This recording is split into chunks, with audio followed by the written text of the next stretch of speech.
How to change the card details of your Amazon Prime Video account. Hey everyone, welcome back to another tutorial video. In today's video, I'll show you how you can change the card details of your Amazon Prime Video account.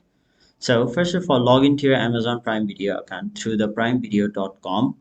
And now once you're on this page, tap on your profile icon on the top right corner of your screen and then go to account and settings. Now you'll be taken to a page like this where if you want to change your card information, tap on the option Manage Wallet right over here, and now you'll be taken to this page. So now let's say you want to remove your existing card and then add a new one. So to do that, first of all, tap on the option Add a credit or debit card and then enter your card information such as your name, your card number, and also your expiry date. After that, tap on add your card and that card will be added to your account. And now, in order to remove the existing card, what you have to do is tap on this down arrow right over here and then click on the option remove.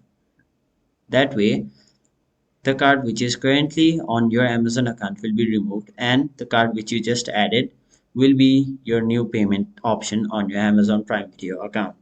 So that is basically how you change your card information on Amazon Prime Video. That is it for this video. Hope this video was helpful to you guys, and if it was, make sure you like this video and subscribe to our channel so that you don't miss out on further videos such as these.